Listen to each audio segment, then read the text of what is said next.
pagi, Shalom Bapak Ibu yang terkasih di dalam Tuhan. Mari kita awali ibadah kita pada pagi hari ini. Kita akan satukan hati kita akan datang kepada Tuhan. Bapa, kami ucap syukur dan berterima kasih buat pagi hari ini. Karena kasih dan kemurahan Tuhan, kami boleh kembali ada di tempat ini. Kami bersyukur Bapa, karena kasih-Mu, karena kemurahan-Mu, kembali kami ada di tempat ini. Untuk kami naikkan setiap pujian kami, ucapan syukur kami kepada Engkau. Terima kasih Bapa, terima kasih. Mari Tuhan, Kau yang akan pimpin ibadah kami hari ini Tuhan. Kami menyerahkan sepenuhnya ke dalam tangan-Mu. Biarlah Engkau yang akan hadir di tengah-tengah ibadah kami, mengurapi setiap kami anak-anak-Mu di tempat ini. Berkatilah Tuhan setiap anak-anak-Mu dimanapun mereka berada saat ini. Biarlah kasih-Mu, kemurahan-Mu dilimpahkan kepada setiap kami. Terima kasih Bapa, terima kasih. Kami serahkan waktu ibadah kami hari ini dari awal hingga akhir kebaktian kami hanya di dalam nama Tuhan kami ucap syukur dan berdoa. Haleluya. Amin. Mari Bapak Ibu kita siapkan hati kita. Saya ajak untuk bangkit berdiri. Kita akan satukan hati kita naikkan pujian kita naikkan penyembahan kita kepada Tuhan.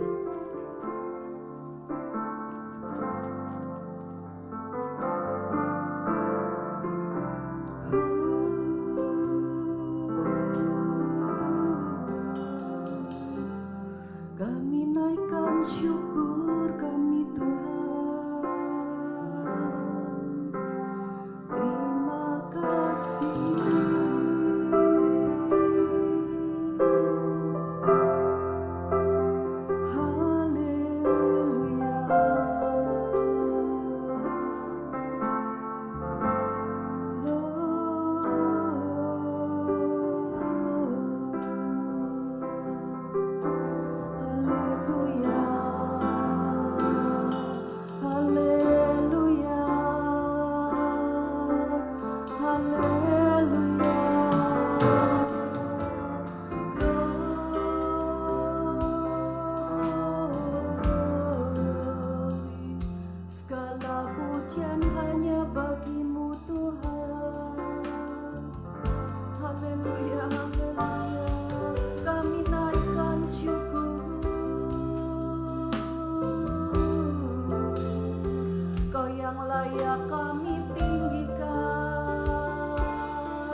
Bersyukur pagi hari ini karena Tuhan yang menyertai setiap kehidupan kami sampai saat ini kami ada dalam keadaan kami yang baik. Terima kasih Bapa.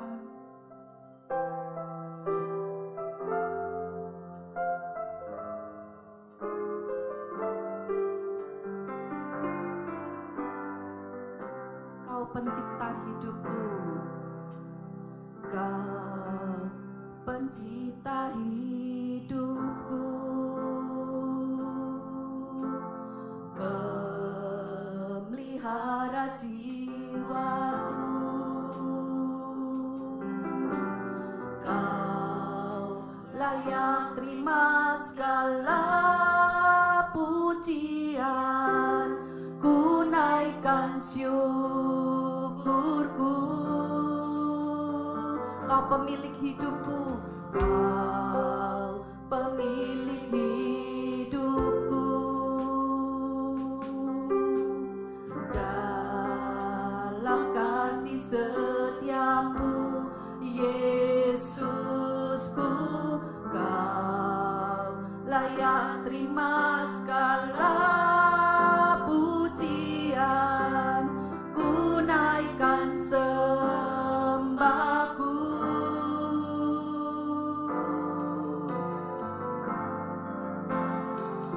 Segala pujian dan syukur bagimu, Allah yang mulia, kuduslah namamu. Kaulah yang awal, yang akhir dari segalanya. Yesus, Kaulah pujian bagiku.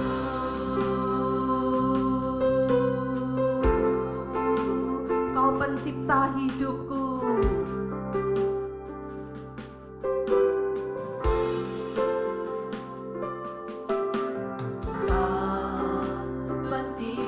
hidupku,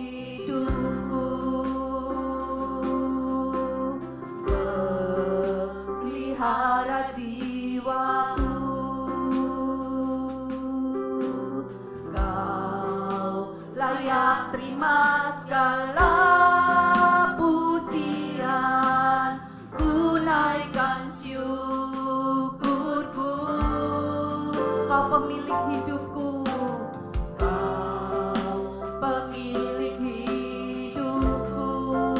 Dalam kasih setiamu, dalam kasih setiamu, Yesusku, Kau layak terima segala pujian, ku naikkan sembahku.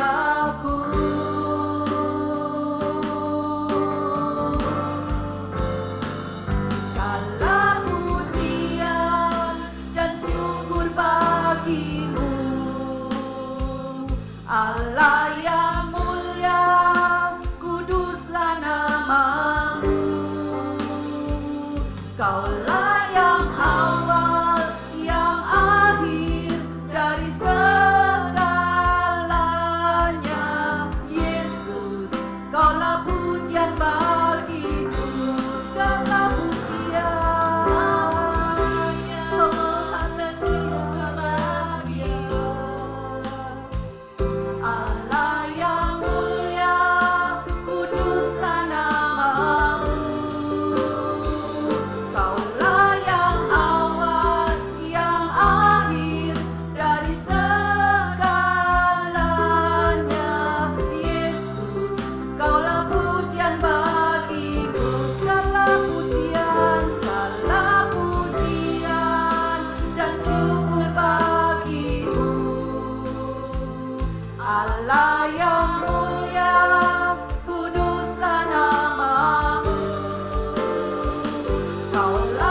buat kasih-Mu Tuhan.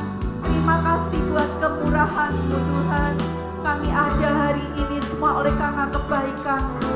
Terima kasih Bapa, terima kasih. Teruslah bertahta di atas setiap hati kami Tuhan. Untuk kami boleh naikkan setiap pujian kami, penyembahan kami kepada Engkau. Terima kasih Bapa, terima kasih.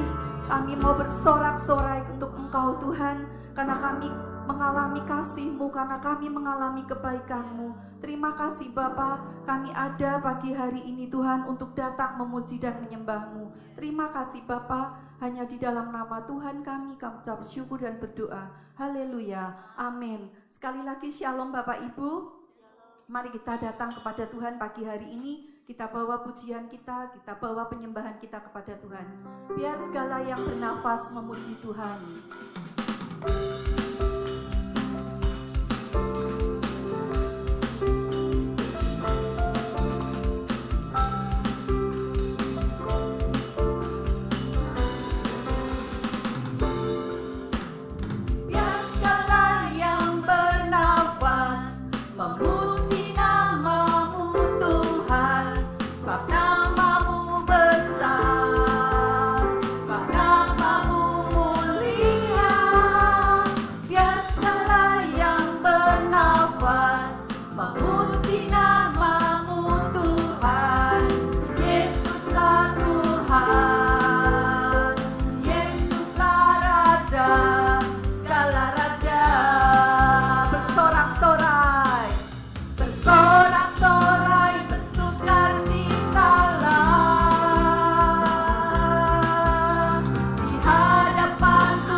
Kalau pagi hari ini kita ada dalam keadaan yang baik, semua oleh karena kasih dan kemurahan Tuhan.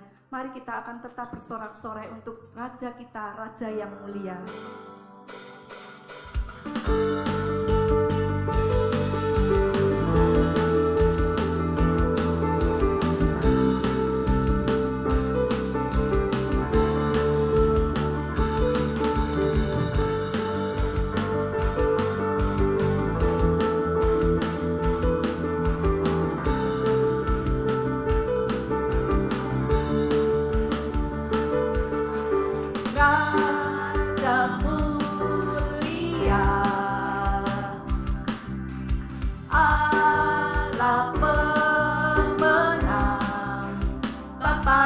yang kekal, berkuasa selamanya. Segala ciptaan, segala ciptaan sujud menyembah bagi yang mulia, berkuasa selamanya. Kaulah Tuhan, Kaulah Raja, segala bumi menyembah, sorak-sorai kemenangan bagi Raja mulia, kemuliaan bagi Allah yang berkuasa selamanya.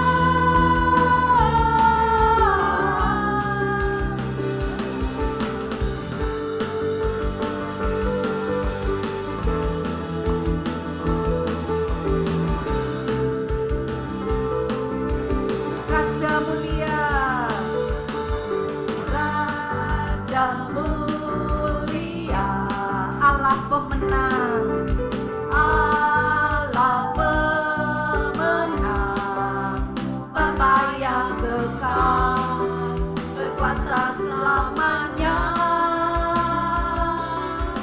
Segala ciptaan sujud menyembah, sujud menyembah bagi yang mulia, berkuasa selamanya.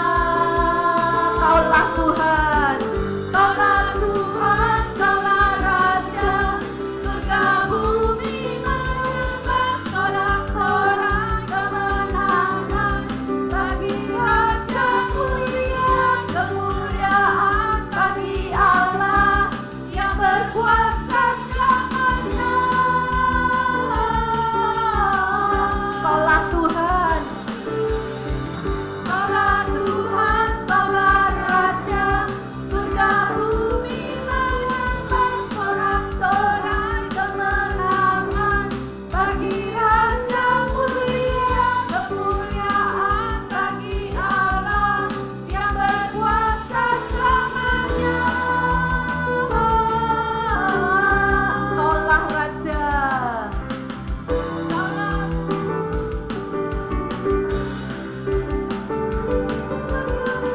sorak-sorai kemenangan bagi Raja mulia, kemuliaan bagi Allah yang berkuasa selamanya. Engkaulah Raja, Yesuslah Raja, Yesuslah Raja. Amin. Sorak-sorai hanya untuk kemuliaan bagi Raja kita. Silakan duduk Bapak Ibu. Mari kita siapkan hati kita untuk mendengarkan firman Tuhan. Kita angkat satu pujian. Jiwaku merindukanmu, ya Allah yang hidup. Tuhan yang menjadi penolong kita, Tuhan yang menjadi pengharapan kita. Terima kasih Bapa, terima kasih.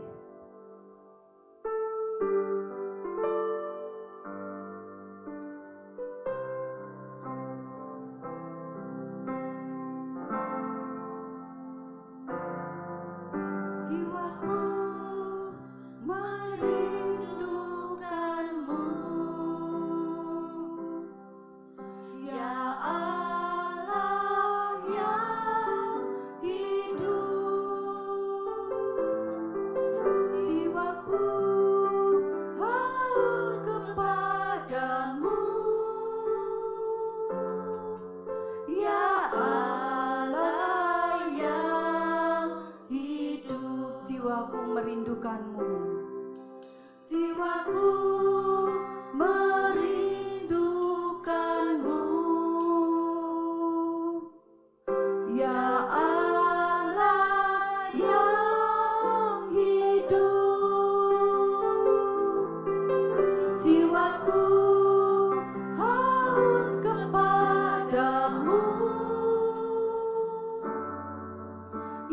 Allah yang hidup, ku bersyukur kepadamu, sumber pengharapanku, penolongku, ya Allahku, tiada yang sepertimu. Jiwaku merindukanmu, ya Allah yang hidup. Jiwaku merindukanmu, ya Allah yang hidup. Jiwaku haus kepadamu, ya Allah yang hidup. Ku bersyukur kepadamu, sumber pengharapanku, penolongku, penolongku, ya Allahku, tiada yang sepertimu. Saya ajak Bapak Ibu untuk bangkit berdiri. Katakan, jiwaku merindukanmu, ya Allah yang hidup. Jiwaku merindukanmu. Amin. Ya Allah yang hidup. Jiwaku haus kepadamu. Jiwaku haus kepadamu. Ya Allah yang hidup. Ku bersyukur, ku bersyukur kepadamu,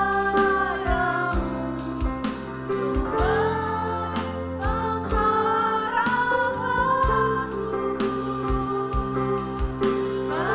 penolongku, ya Allahku, tiada yang sepertimu.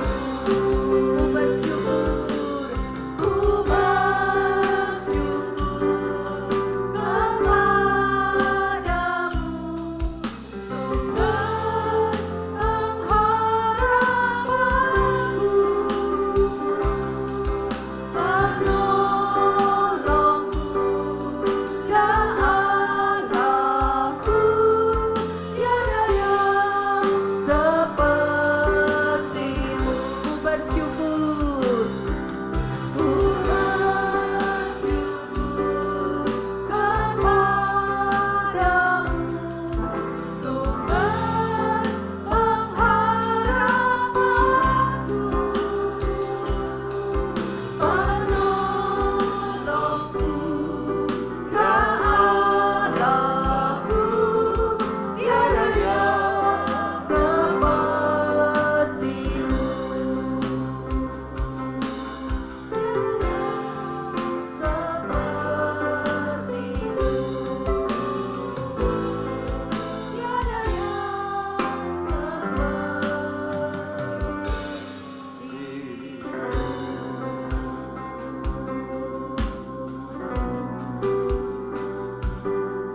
Terima kasih Tuhan, bila pagi ini kami boleh datang berkumpul bersama-sama dengan saudara-saudara kami. Kami diberikan kekuatan, kesehatan, kami dipelihara setiap hari. Kami sangat-sangat bersyukur. Tuhan selalu menyertai dan melindungi kami, juga memberkati, memelihara hidup kami. Terima kasih. Sungguh Tuhanlah penolong kami, perlindungan kami. Terimalah segala pujian, juga doa dan harapan kami. Dan sekarang Tuhan, kami akan mendengarkan firman. Tuhan, urapilah kami semua berbicaralah kepada kami. Terima kasih Bapa. Kami menyambut firman-Mu di dalam nama Tuhan Yesus Kristus. Haleluya. Amin.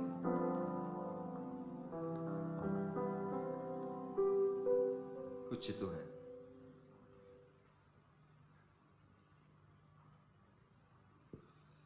Selamat pagi semuanya dan shalom. Shalom. Ya. Semoga damai sejahtera Tuhan kita Yesus Kristus turun atas kita semua. Saudaraku, kita masih bicara dengan tema atau judul merebut hati Tuhan agar mengulurkan tangan. Ya, hari ini kita masuk pada seri yang kedua. Pada minggu lalu saya telah menyampaikan, saudaraku, bahwa di tengah persoalan Tuhan itu mendatangi Ishak. Ya, kalau Anda baca kembali Kejadian 26 ayat 2 dikatakan lalu Tuhan menampakkan diri kepada Ishak. Ya, ini menjadi catatan tambahan buat kita hari ini ya. Ketika saya baca lagi ayat ini menunjukkan kepada saya sesuatu yang baru. Lalu Tuhan menampakkan diri. Itu artinya yang aktif itu siapa? Tuhan. Tuhan mendatangi. Mendatangi siapa? Ishak yang sedang punya masalah. Ya. Saudaraku, ini sesuatu yang luar biasa ya. Mungkin ada orang ya yang kesusahan dan kita tahu. Pertanyaannya, setelah kita tahu kalau dia itu susah, kira-kira kita datangi dia atau enggak? Ada dua kemungkinan, bisa ya, bisa tidak. Siapa yang akan kita datangi dari orang yang punya masalah itu? Orang yang kita peduli. Ya, kalau kita peduli, kita pasti ya tahu, kita pasti pengen datang. Tapi ada hal yang lain, saudara, yang membuat kita datang atau tidak datang, yaitu apa? Kita mampu atau tidak mampu menolong dia. Dan kalau kita mampu, kita pasti akan datang. Dia tidak minta, kita akan datangi. Karena apa? Karena kita peduli kepada dia. Nah, seperti itulah Tuhan kepada Ishak. Tuhan peduli kepadanya ketika dia ada dalam persoalan, dan Tuhan mampu untuk menolong Ishak. Nah, kira-kira kita bisa enggak jadi kayak Ishak gitu? Ya, itu sebabnya saya mengajak Anda untuk belajar dari tokoh ini, dari Ishak. Kenapa? Karena Ishak ini adalah seorang yang berhasil merebut hati Tuhan dan membuat Tuhan kemudian mengulurkan tangan untuk menolong dia. Dan di dalam persoalan itu Tuhan berkata kepadanya, minggu lalu kita catat, jangan turun ke Mesir. Ya, ini sudah kita artikan. Jangan turun ke Mesir artinya jangan turun iman, jangan turun nilai-nilai, jangan turun value yang sudah ada pada kita, norma-norma yang sudah ada pada kita yang Tuhan kasih, itu jangan diturunkan. Walaupun mungkin itu adalah solusi yang paling praktis dan pragmatis, ya, jalan pintas untuk keluar dari masalah. Tapi kalau kita mau membuat Tuhan mengulurkan tangan menolong kita, jangan pakai cara itu, ya. Dan yang kedua, Tuhan berkata kepada Ishak, diamlah, ya. Yang minggu lalu saya sebutkan kata diamlah ini bahasa aslinya memakai kata syakan. Syakan ini dipakai ketika Tuhan memerintahkan orang Israel membuat kemah suci. Buatlah tempat kudus bagiku, supaya aku diam di tengah-tengah mereka, supaya aku syakan. Karena Tuhan itu mau diam, mau syakan, mau kemah. So, kata syakan berarti kemah. Jadi Tuhan bilang kepada Ishak, kamu buat kemah saja, jangan buat rumah. Ya, dan kata syakan ini kemudian dalam perjanjian baru, ya,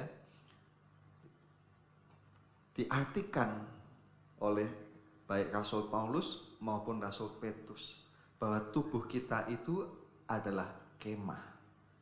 Jadi hidup kita ini sementara. Kita harus menyadari hal ini, ya. Berkemah artinya kita akan berpindah seperti Ishak. Minggu lalu sudah saya sebutkan, Ishak berpindah-pindah, nomaden dia. Ya.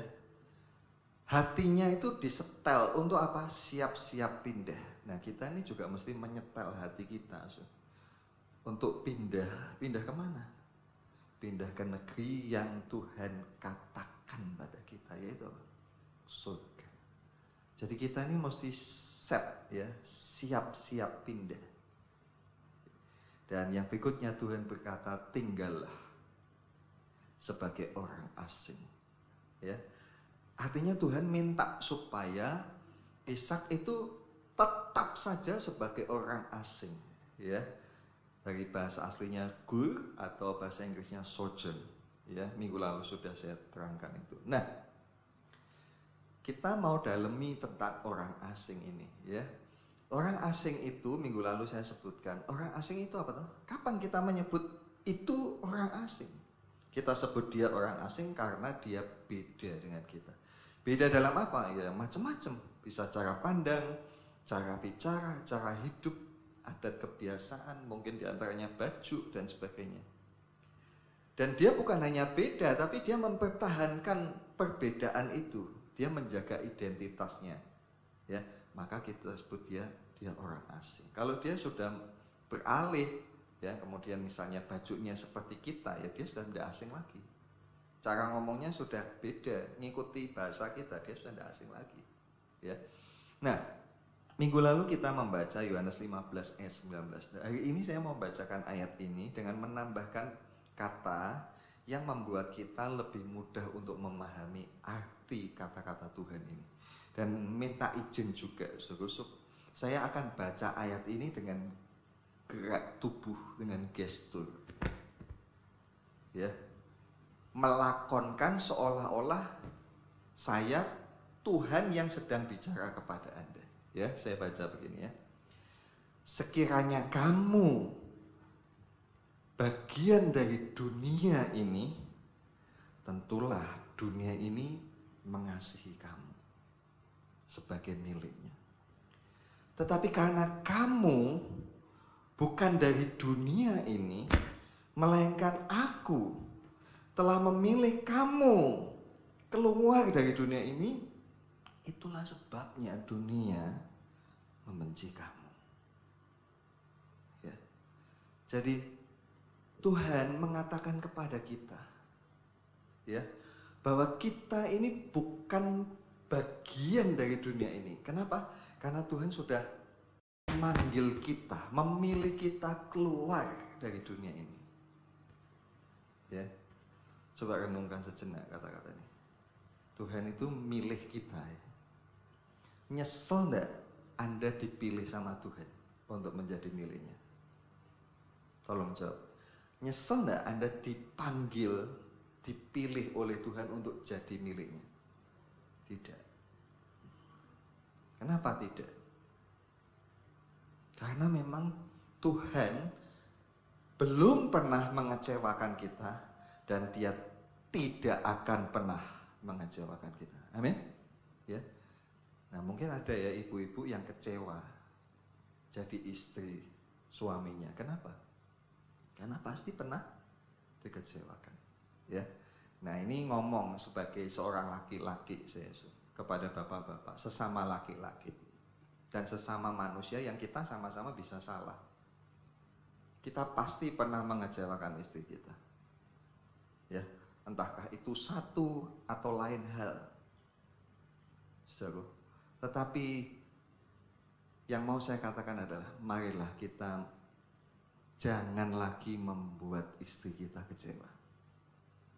Supaya apa? Supaya dia tidak menyesal hidup bersama kita. Ya, saudara, ini yang penting. Ya, kalau kita seorang yang baik, ayolah kita berubah.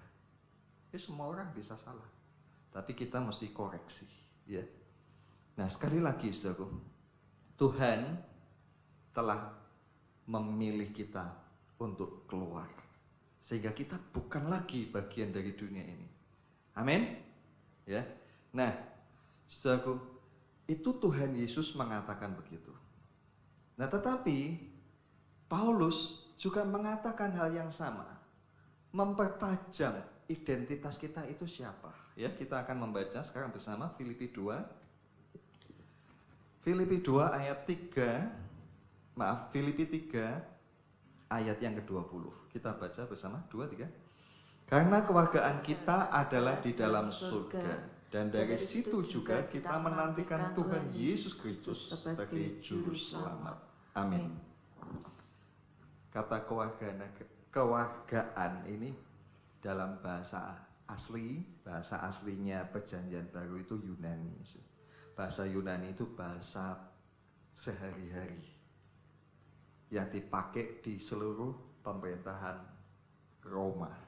Ya, Roma sebenarnya punya bahasa sendiri, yaitu bahasa apa? Latin. Bahasa Latin dipakai dalam urusan administrasi dan dalam bidang pendidikan. Tapi dalam sehari-hari itu dipakai bahasa Yunani. Nah, Tuhan Yesus tidak berbahasa Yunani, tapi menggunakan bahasa Aramaik, ya, bahasa Aram. Kenapa? Karena pada daerah itu, Timur Tengah itu, orang-orang yang ada di situ lebih banyak menggunakan bahasa Aram. Sama seperti waktu Daniel menulis suratnya, beberapa bagian itu ditulis dalam bahasa Aram. Nah, bahasa Yunani, ya, yang tadi saya sebutkan menjadi bahasa sehari-hari atau lingua franca, ya, itu menggunakan kata-kata, ya, yang mungkin beberapa istilahnya familiar dengan kita, ya. Kata kewargaan ini tadi saya sebutkan ditulis dalam bahasa Yunani politeuma. Politeuma ini masih satu akar kata dengan beberapa kata yang saya tulis di dalam catatan kita. Di antaranya adalah kata polis. Ya. Polis dalam artian city atau kota. Nah, kita mesti ngerti itu. Ada istilah metropolitan, metropolis. Apa itu metropolis? Metropolitan. Metro dan polis. Polisnya apa? Kota. Metronya besar. Bukan, ya. Metro itu, ya, metropolis itu dari bahasa Yunani matrapolis. Matra itu kemudian diterjemahkan bahasa Inggris menjadi ibu atau mother. Mother. Ya, maternity, ya. Jadi metropolis artinya apa? Ibu kota. Jadi kalau namanya ibu kota, ya Jakarta atau aja kalau di Indonesia. Ya, metropolitan yang berkaitan dengan ibu kota. Ya. Nah, juga kata-kata lain, polites, politeumai, politea, dan kata tadi politeia, ya, saudaraku. Kita tidak punya waktu dan kita tidak punya kepentingan membahas itu, karena kata-kata ini, ya, di dalam dunia waktu itu mempunyai makna. Tetapi kemudian oleh Paulus kata ini diambil, ya, politeuma ini, ya, diambil dan dimasukkan ke dalam Alkitab, dan cuma satu kali aja di ayat ini, Filipi 3 ayat 20. Ya, next. Jadi politeuma ini adalah diksi atau pilihan kata yang dipakai oleh Paulus untuk menasehati orang percaya. Berarti untuk menasihati kita juga. Ya. Menasihati apa? Supaya kita berbuat yang pantas. Saudaraku, Paulus memberitahu kepada orang percaya, kepada kita, bahwa tanah air kita itu adalah surga. Politeima kita adalah surga. Tanah air kita adalah surga. Meskipun kita ini lahir di bumi, ya, kita memang lahir di bumi, tetapi kita bukan warga bumi. Ini bicara rohani, ya, saudara, ya. Kita ini lahir di bumi, tapi kita bukan warga negara bumi. Maka kita jangan nuntut kewargaan di bumi ini. Ya, ini beda dengan pelajaran yang kita terima di sekolah. Ya, ada hukum namanya ius soli dan ius sanguinis. Ya, ius soli apa? Ius soli adalah hak kewarganegaraan yang diperoleh berdasarkan tempat kelahiran. Jadi kalau ada orang Amerika, suami istri punya anak di Indonesia, lahirnya di Indonesia, maka anak itu walaupun mereka papa mamanya itu adalah orang Amerika, tapi karena dia lahir di sini, dia punya hak sebenarnya untuk disebut sebagai warga Indonesia. Ya, tetapi masih ada hukum yang lain, yaitu ius sanguinis tadi, ya. Nah sayangnya kalau dia orang Amerika, papa mamanya ya, ini haknya ini belum lengkap gitu, ya. Tapi kalau misalnya orang keturunan misalnya ya, entah keturunan ras apa atau suku apa lah ya, kalau dia sudah lama di sini dan dia pun menjadi warga negara di Indonesia ini, anaknya adalah warga negara Indonesia berdasarkan ius soli tadi, karena lahirnya di Indonesia, ya. Tapi Tuhan justru mengajar kita, ya, untuk tidak menuntut hak itu, ya. Dan ini terjadi pada Ishak. Ishak lahirnya di mana? Di Kanaan, bukan di Ur Kasdim, tapi di mana? Di Kanaan. Tetapi kepada Ishak Tuhan berkata, tetaplah menjadi orang asing. Jadi kamu tidak usah nuntut bahwa kamu menyebut dirimu orang Kanaan. Aku orang Kanaan. Kamu tidak usah ngomong kalau kamu orang Kanaan. Kamu orang asing di sini. Ya. Nah kita juga begitu. Kita ini, firman Tuhan mengatakan, tanah air kita adalah surga. Karena apa? Karena kita sudah dipilih tadi. Ya. Jadi kita ini sudah diambil sama Tuhan, kita sekarang jadi warganya Tuhan. Nah oleh karena itu sekarang nasihatnya apa? Supaya kita ini mempunyai cara berpikir yang beda. Dan tujuan hidup yang beda dari orang bumi. Ya, cara berpikir dan tujuan hidup yang beda itu apa? Kita simpan ini untuk minggu depan. Ya, kita nanti dalami minggu depan. Nah sekali lagi, kerajaan surga adalah politeuma kita. Maka segala tindak tanduk kita harus menunjukkan identitas kita sebagai warga surga. Ya, sama lah ya misalnya orang pergi ke luar negeri, ya dia mesti jaga hidupnya, kelakuannya di negeri tempat dia merantau itu. Untuk apa? Menjaga nama baik negaranya. Ya.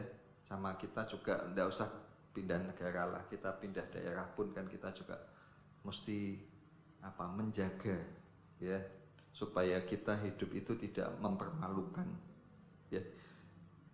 Yang paling penting buat kita, jangan sampai kita mempermalukan Bapa di surga. Amin. Ya. Nah berikutnya, sekarang saya ingin mengajak Anda untuk mencermati Kejadian 26 ayat 3 dan 4. Ya, kata sojourn atau tinggallah sebagai orang asing. Dan Tuhan berkata, tinggallah di sini sebagai orang asing, maka aku akan. Nanti Anda cermati ya, ada berapa kata akan di situ. Ya. Nah, tapi saya membuat catatan ini dalam bahasa Inggris, ya. Ini bukan sok-sokan bahasa Inggris. Tapi saya menganggap Anda semua ngerti bahasa Inggris. Ya, lebih simple, ya, seru, hemat kata-kata, ya, dan lebih jelas, ya. I will-nya itu jelas, ya. Ada 7 hal yang Tuhan akan lakukan. 1, I will be with thee. Aku akan bersamamu. Yang kedua, I will bless thee. Aku akan memberkatimu. Ketiga, I will give all these countries unto thy seed. Yang keempat, I will perform the oath. Tuhan akan melakukan sumpahnya yang dia sumpahkan kepada Abraham. Yang kelima, I will make multiply thy seed as stars. Aku akan membuat benihmu atau keturunanmu banyak seperti bintang, bukan seperti pasir, ya, tapi seperti bintang. Ya, kapan-kapan Anda buat khotbah ini. Tuhan kan berkata kepada Abraham, aku akan membuat keturunanmu seperti bintang di langit dan seperti pasir di laut. Apa beda bintang dan pasir? Anda dalami, kapan-kapan Anda khotbahkan. Berikutnya, so I will give all these countries unto thy seed. Dan 7, in thy seed all the nation shall be blessed. Saudaraku, kalau kita cermati 1-7 ini ada 2 yang sama. Walaupun struktur kalimatnya dibalik. Ya, bahasa Indonesia juga membalik ya. Nah, tetapi kalau kita perhatikan dari 1-7, ya, kalau ngomong nomor 3, I will give all these countries unto thy seed. Aku akan memberikan seluruh negeri ini kepada keturunanmu. Itu artinya bukan Ishak loh yang terima. Dan faktanya kan begitu. Ishak diam sebagai orang asing. Yang terima siapa? Keturunannya Ishak. Siapa? Orang Israel, bangsa Israel. Artinya Ishak tidak mendapat manfaat langsung. Ya. Nah, yang menjadi manfaat langsung buat Ishak itu apa? Cuman 2. Yang nomor 1 dan nomor 2, yaitu I will be with thee dan I will bless thee. Ya. Nah, sekarang kita pelajari ini manfaat langsungnya. Ya. I will be with thee. Aku akan bersamamu. I will. Saya garis bawah ini I will. Will itu menunjukkan ada prakondisi. Prakondisinya apa? Kalau kamu sojourn, kalau kamu tinggal sebagai orang asing, kalau kamu tetap menjaga identitasmu sebagai orang asing, aku akan menyertai kamu. Nah, kalau disertai Tuhan, Tuhan bersama kita, itu benefitnya apa? Manfaatnya apa? Ya perlindungan, proteksi. Ya. Kira-kira Ishak perlu perlindungan enggak? Oh, so pasti. Ya, dia ada di tempat asing. Dan dia merasa takut, dan itu terbukti di dalam pasal 26 ayat 7. Ya. Ketika orang-orang di tempat itu bertanya tentang istrinya, berkatalah dia saudaraku. Ya memang saudara, betul, sepupu ini. Ya. Tapi ada alasan, sebab ia takut mengatakan ia istriku, karena pikirnya jangan-jangan aku dibunuh oleh penduduk tempat ini karena Ribka, sebab elok parasnya. Jadi dia takut apa? Takut mati. Ada di sini yang tidak takut mati? Ada di sini tidak takut mati? Semua pakai masker.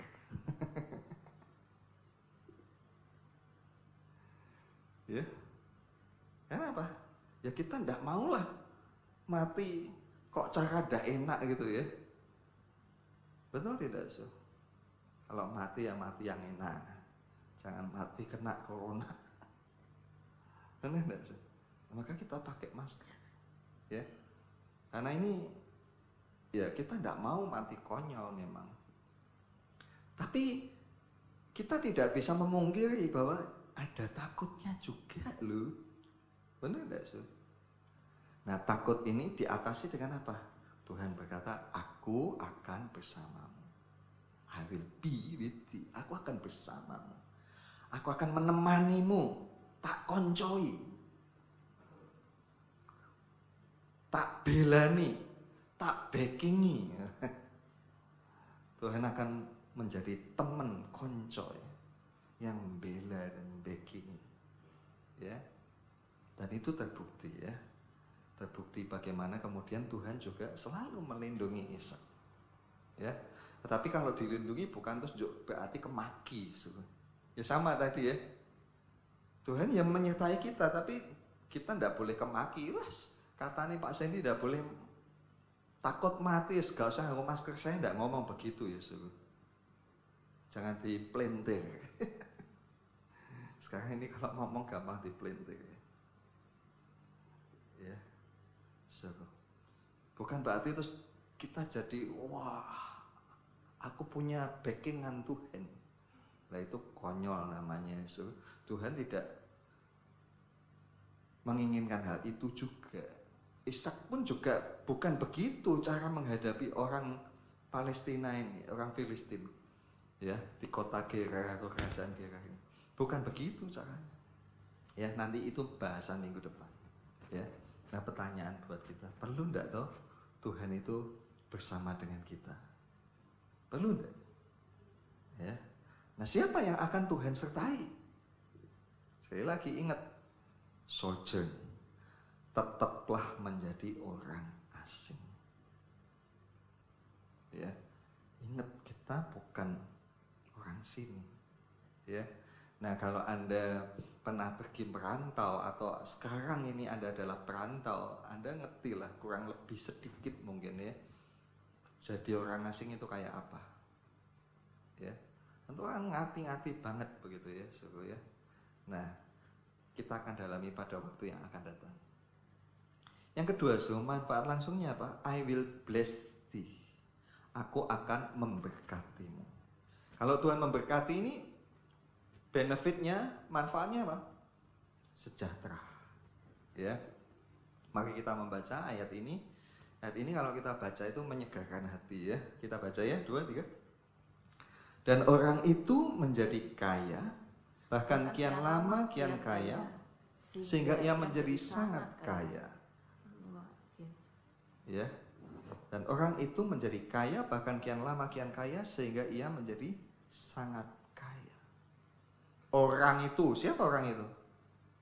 Ishak. Kenapa kok enggak langsung dibuat saja tulisan dan Ishak menjadi kaya?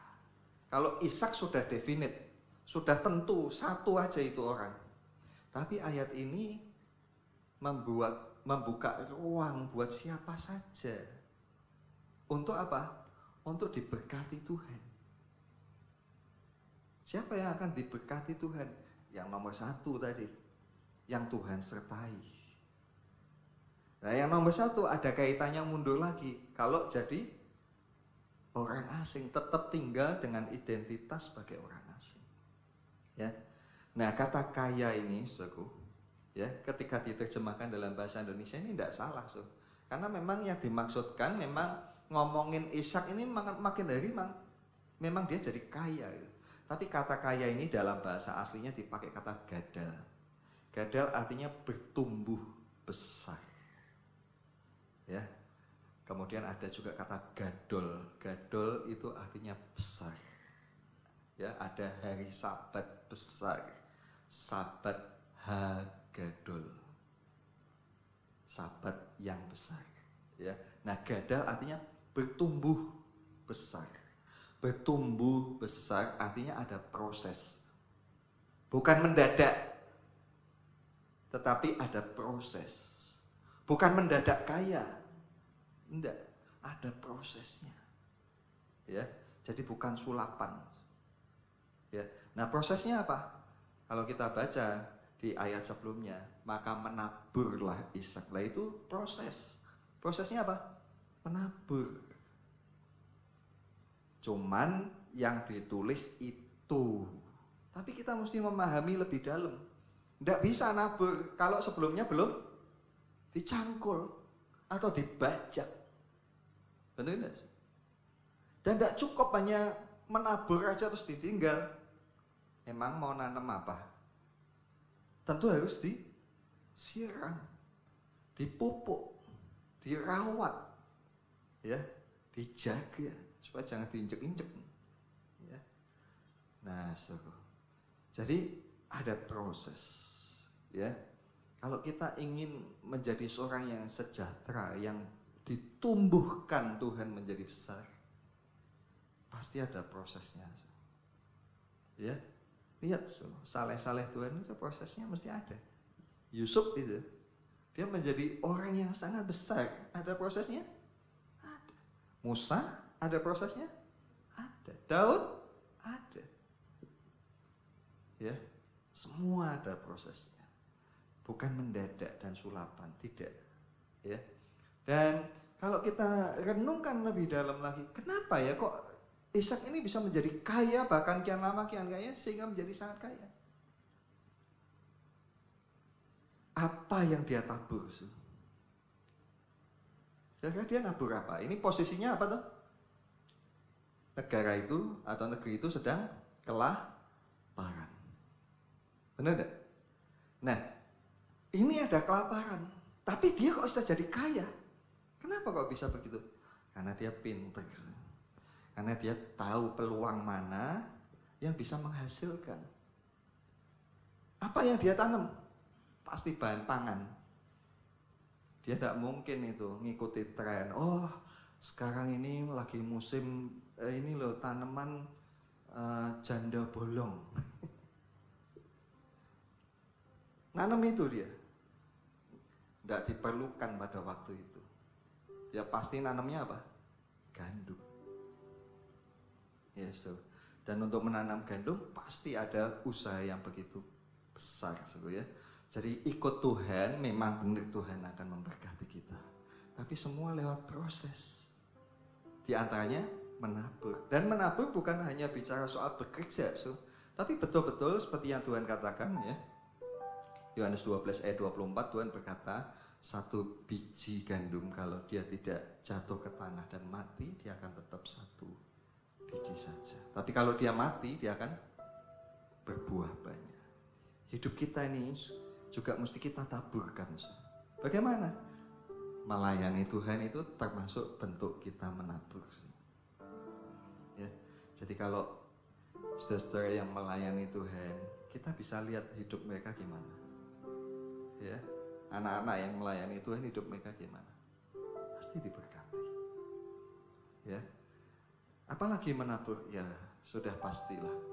Kita korban, kita kasih orang, kita nolong orang, itu pun menabur. Jadi taburlah yang baik. Ya, taburlah yang baik. Karena apa yang kita tabur pasti akan kita tuai. Amin. Kita datang kepada Tuhan, kita akan nyanyi, Engkau ada bersamaku. Mari kita minta Tuhan beserta kita, bersama dengan kita, menyertai kita, dan lebih daripada itu, kita akan minta Dia juga memberkati kita.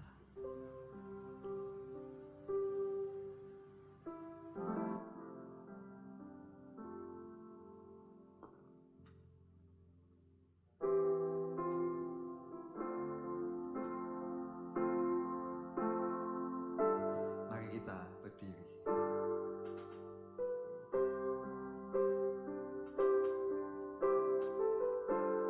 Engkau ada.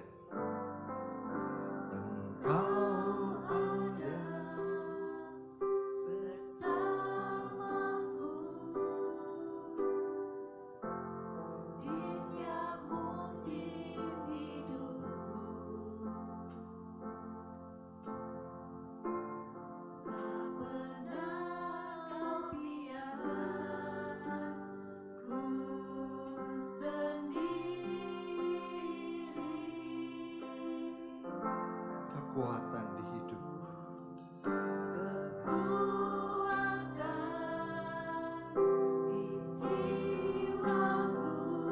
adalah bersama. Tak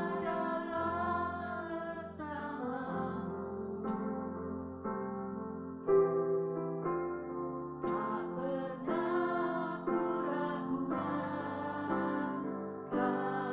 kasih-Mu. Jadian 26 ayat 3 mengatakan, tinggallah di negeri ini sebagai orang asing, maka aku akan menyertai engkau. Bahasa Inggrisnya mengatakan, I will be with thee. Aku akan bersamamu. Maka aku akan bersamamu. Mari kita penuhi kondisinya. Mari kita membuat hidup kita sebagai orang yang di hadapan dunia mungkin asing, aneh. Tapi keanehan kita karena kita hidup menurut perkataan Tuhan. Engkau ada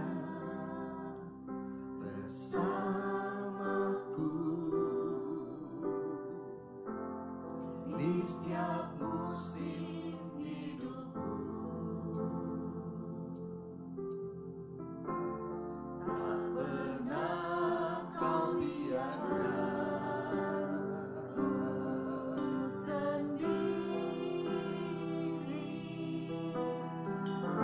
kekuatan di jiwaku.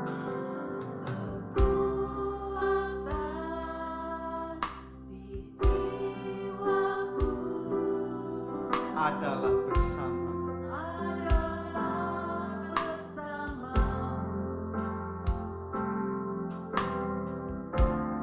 Tak pernah ku ragukan kasih-Mu. Bersamamu.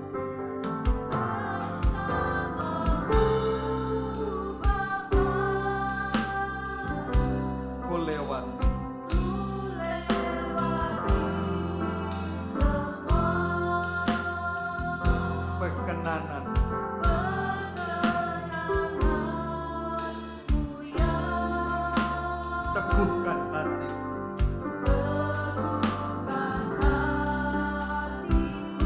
Engkau yang bertindak,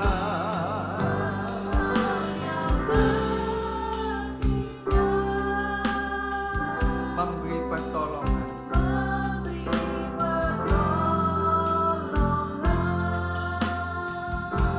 Anugerah-Mu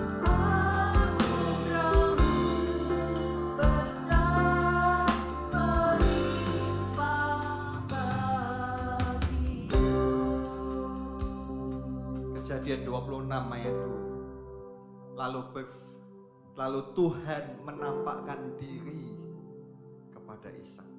Yang tadi saya sebutkan, Tuhan yang datang. Luar biasa. Ada kesusahan, Tuhan datang nolong, nawari. Wah, tambah luar biasa ya. Mari kita menjadi orang seperti Ishak ini yang bisa merebut hatinya Tuhan. Tuhan berkata, tinggallah sebagai orang asing. Tinggallah di kemah, siap-siap untuk pindah. Pagi ini juga saya ingin mengingatkan kepada kita semua. Hidup ini sementara, kita juga mesti siap-siap. Kapan-kapan kita dipanggil atau kapan-kapan Tuhan datang, kita siap. Hidup kita bukan dunia ini. Tujuan hidup kita bukan dunia ini. Tujuan kita adalah beroleh kemuliaan dari Allah. Mari kita memuji Tuhan. Mari kita menyembah Tuhan. Bersama-Mu Bapa.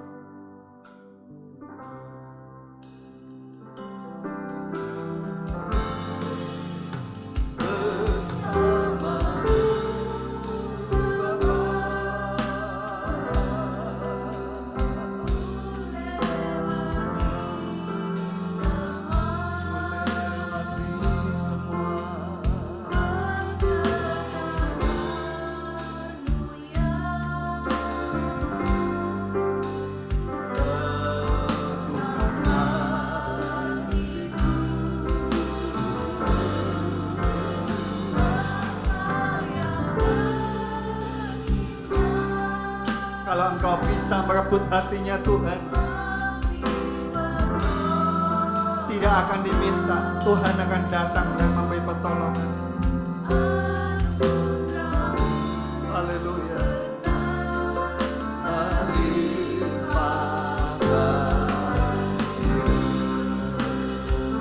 Anugerah-Mu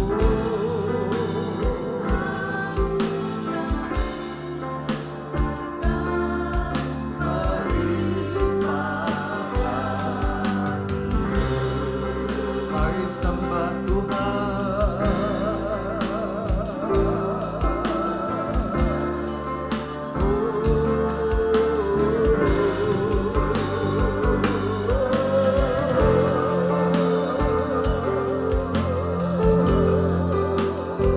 Sertai aku Tuhan.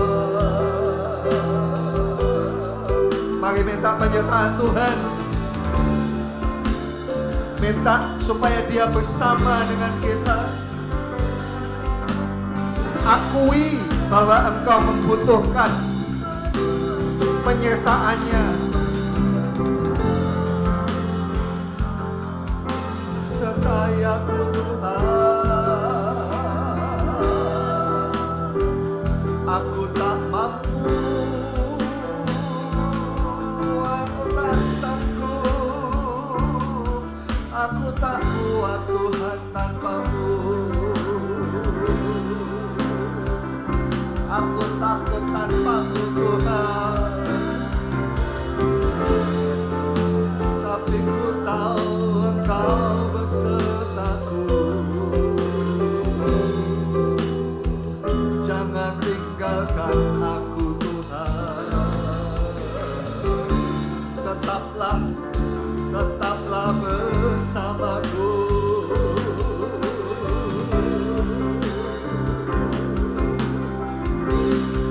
Mari kita minta Tuhan juga supaya Dia memberkati kita.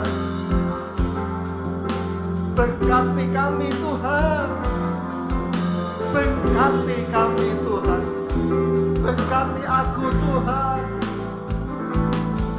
Mari minta berkat dari Tuhan supaya Tuhan memberkati kita. Rendahkan hati kita, bilang sama Tuhan, aku perlu berkat-Mu.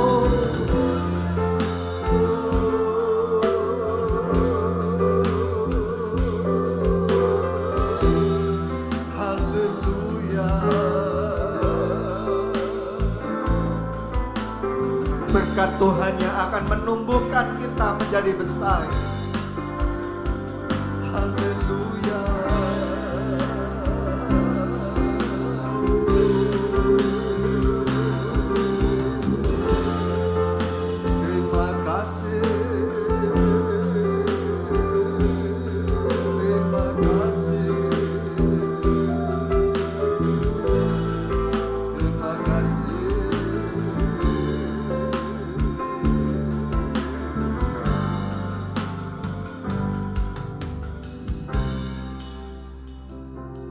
Terima kasih buat firman-Mu pagi hari ini. Kami bersama-sama mengakui kami perlu Engkau bersama dengan kami, menyertai kami untuk juga menjaga, melindungi kemanapun kami pergi. Kami aman bersama dengan Tuhan. Dan kami juga perlu Tuhan, Engkau memberkati kami. Sebab jerih payah kami tidak dapat menjadikan kami sejahtera. Tetapi berkat Tuhanlah yang akan membuat kami bertumbuh, bertambah besar, sejahtera. Terima kasih Tuhan. Kami perlu Tuhan Engkau memberkati setiap apa yang kami kerjakan supaya berhasil. Dan berikan kepada kami hikmat Tuhan untuk melihat peluang-peluang, kesempatan-kesempatan dalam kesulitan apapun. Seperti Ishak, dia dengan jeli melihat apa yang harus dia tanam. Biarlah kami juga dibukakan oleh Tuhan hikmat supaya kami bukan hanya bertahan dalam kesulitan saat ini Tuhan, tetapi kami boleh mendapatkan terobosan. Hal yang tidak pernah dipikirkan Tuhan taruh dalam hikmat kami. Terima kasih Bapa. Dan ajar kami juga untuk menaburkan hidup kami melayani Engkau. Dan kami tahu Tuhan, setiap jerih payah kami melayani Tuhan tidak akan pernah sia-sia. Ketika kami mempersembahkan diri kami sebagai korban yang hidup, menyembah-Mu, melayani-Mu, juga melayani jiwa-jiwa, melayani teman-teman, semuanya dicatat. Tidak ada jerih payah yang sia-sia. Dan kami juga percaya Tuhan, ketika kami berani menabur, ketika kami berani mengorbankan diri kami, ketika kami berani mengorbankan harta milik kami, Tuhan pun juga akan membuat kami menuai seperti yang Tuhan sudah janjikan. Terima kasih Bapak. Dan karena itu Bapak, pada akhir ibadah ini kami mempersembahkan juga segala persembahan-persembahan yang telah kami siapkan baik persembahan untuk pekerjaan Tuhan, segala apa yang diperlukan biaya-biaya untuk ibadah kami, dan juga persembahan kasih persepuluhan untuk memelihara hidup hamba-Mu, kami persembahkan untuk kemuliaan nama-Mu. Kami muliakan Engkau Tuhan dengan pemberian-pemberian kami. Dan biarlah setiap apa yang kami berikan ini juga membuat banyak orang bersyukur dan memuji-muji nama-Mu. Terima kasih Bapa. Sekarang Tuhan, ulurkanlah tangan-Mu dan berkatilah kami. Bapak, Ibu, dan saudaraku sekalian, terimalah dari Allah Bapa kita berkat, rahmat, pertolongan, kekuatan, kesehatan, dan juga kesembuhan bagi yang sakit.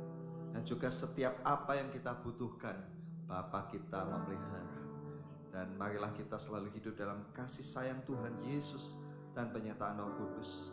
Dan biarlah damai sejahtera Tuhan memerintah atas hati kita, memberikan damai yang melampaui segala akal, melewati persoalan-persoalan penuh dengan damai. Terima kasih Bapa, kami terima semuanya ini dengan iman dan ucapan syukur kami dalam nama Tuhan Yesus Kristus. Haleluya. Amin.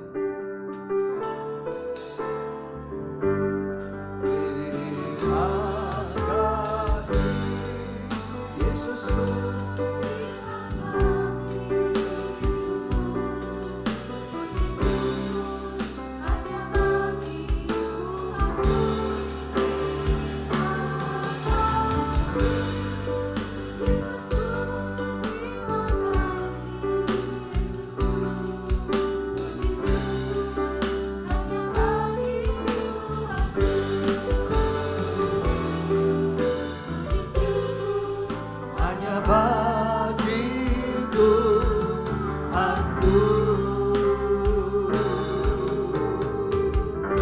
Tuhan Yesus memberkati. Sampai bertemu pada ibadah selanjutnya. Amin.